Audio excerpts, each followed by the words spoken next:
नमस्कार, जाधव किचनमध्ये आपलं स्वागत आहे।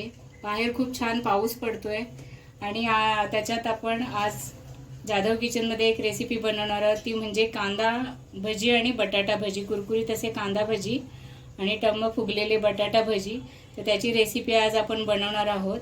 तर ही रेसिपी कशी बनवायची, त्याच्यात मध्ये मी कांदा भजीसाठी काही एक खास टिप सांगितलेली आहे। तर ती कशा पद्धतीने हे कुरकुरीत कांदा भजी आपण बनवणार आहोत, जे जास्त वेळ कुरकुरीत राहतात। आणि बटाटा भजी ही कसे बनवायचे ते आपण पाहणार आहोत।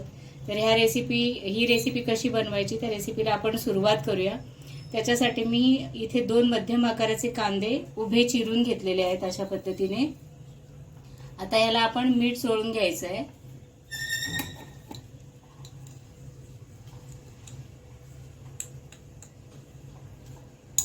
याला मीठ चोळून आपण एक 5-10 मिनिटं तसंच ठेवून देणार आहोत।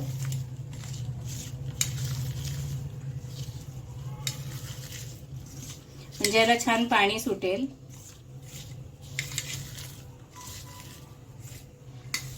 ह्याला आपण साईडला ठेवायचं आहे आणि बटाटा भजीसाठी आपण बेसन भिजवून घेणार आहोत। हे आपण साईडला ठेवून देऊया 10 मिनिटं आणि बटाटा भजीसाठी आपण बेसन भिजवून घेणार आहोत। तर बटाटा भजीसाठी मी एक मध्यम आकाराचा बटाटा सोलून त्याला अशा प्रकारे स्लाइस मध्ये कापून घेतलेला आहे। हे बघा, अशा प्रकारे इतक्या साधारण जाडीची स्लाइस हवी, म्हणजे बटाटा भजी छान होतात। तर अशा पद्धतीने आणि हे याच्यावरती स्लाइसरवरती कापून हे आपल्याला पाण्यामध्ये ठेवायचे आहेत, म्हणजे बटाटा काळा पडणार नाही आणि अशा पद्धतीने ते होतात। तर आता आपण ह्याच्यासाठी बेसन भिजवून घेऊया। तर मी इथे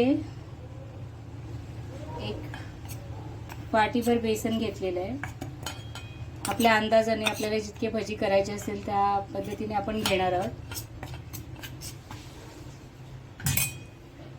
याच्यामध्ये आपल्याला टाकायचं आहे थोडं तिखट, आपलं रोजचं जे वापरातलं असतं ते,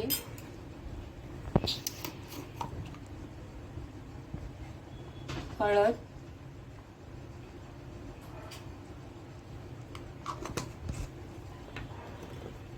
आणि चवीनुसार मीठ। मी याच्यामध्ये तर हे बेसन आहे, याच्यामध्ये आपण हळद, तिखट, मीठ घातलेलं आहे। याच्यामध्ये तुम्ही कोथिंबीरही घालू शकता। आता हे आपण थोडं थोडं पाणी घालून याचा एक जाडसर घोळ बनवणार आहोत।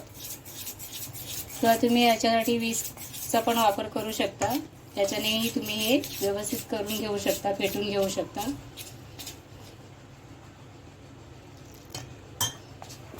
त्याच्यामध्ये गुठळी नाही ठेवायची आपल्याला, हे पीठ एकदम व्यवस्थित झालं पाहिजे आपलं, म्हणून याला थोडं थोडं पाणी घालून आपण हे करतोय।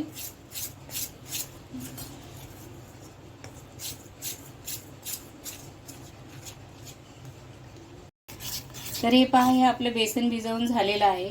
हे अशा पद्धतीने जाडसर हवंय, म्हणजे याची फ्लोइंग कन्सिस्टन्सी अशी हवी आहे, म्हणजे हे बटाट्याला व्यवस्थित लागेल। आणि आपण विदाऊट सोडा भजी बनवणार आहोत, त्यामुळे हे बेसन जे आहे हे आपल्याला व्यवस्थित असं फेटून घ्यायचं आहे, म्हणजे आपल्याला सोड्याची गरज लागणार नाहीये। आता हे आपण बाजूला ठेवूयात। कांदा भजीसाठी आपण तयारी करून घेणार आहोत। तर हा कांदा आपण मीठ चोळून ठेवला होता 10 मिनिटं। आता आपण ह्याच्यामध्ये घालणार आहोत जिरं,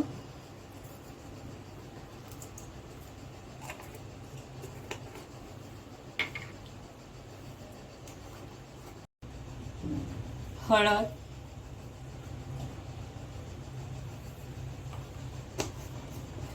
एक अर्धा टीस्पून मी हळद टाकले, एक छोटा चमचा तिखट मसाला। त्यानंतर मी ही मिरची बारीक करून घेतले, म्हणजे मिरचीचे 4 भाग करून ते एकदम बारीक बारीक चिरून घेतले। कोथिंबीर घालणार आहोत आपण ह्याच्यामध्ये।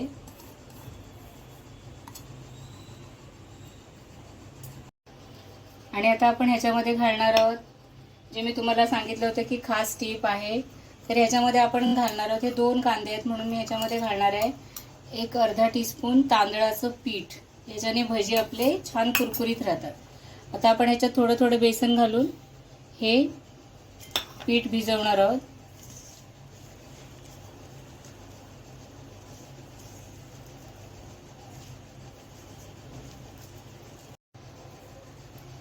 तर हे पहा, हे आपलं बेसन भिजवून झालेलं आहे म्हणजे कांद्यामध्ये.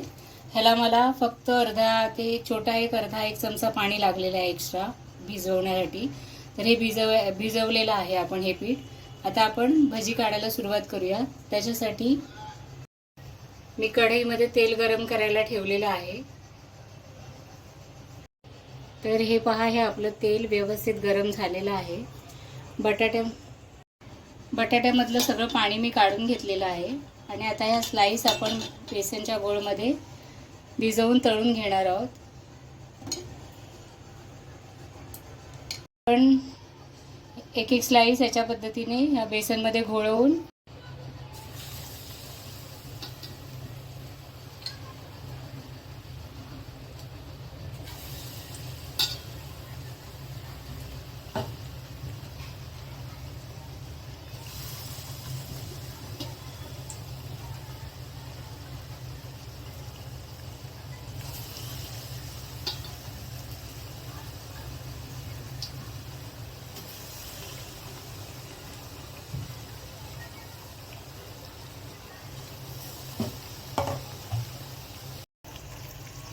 हे बघा, हे आपले भजी कसे टम्म फुगलेले आहेत.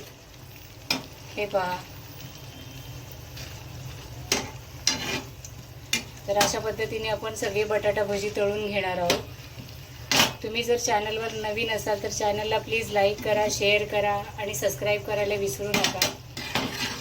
तर आता हे आपण काढून घेऊयात आणि अशा प्रकारे सगळे भजी आपण तळून घेणार आहोत. तर हे आपले बटाटा भजी तळून तयार आहेत. आता आपण कांदा भजी तळणार आहोत. कांदा भजी तळताना हे जे मिश्रण आपण तयार करून ठेवलं होतं त्यातला असा थोडा थोडा पोर्शन घ्यायचा आहे आपल्याला आणि हे अशा पद्धतीने आपल्याला टाकायचं आहे.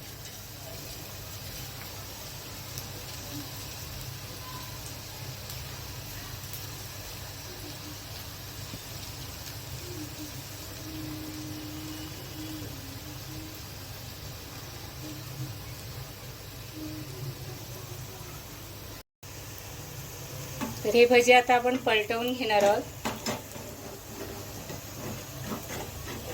हे बघा, छान अशा प्रकारे.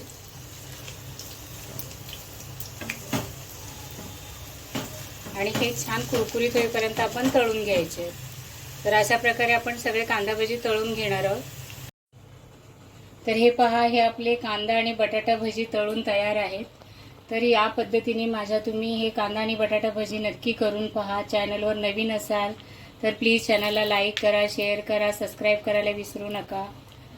भजी फार म्हणजे तांदळाचं पीठ टाकल्यामुळे हे भजी फार कुरकुरीत होतात, खायला पण खूप छान लागतात. तर माझ्या पद्धतीने ही रेसिपी नक्की ट्राय करा. चॅनलला लाईक करा, शेअर करा आणि सबस्क्राईब करायला विसरू नका. तर पुन्हा भेटूया अशाच एका नवीन रेसिपीसोबत. थँक्यू.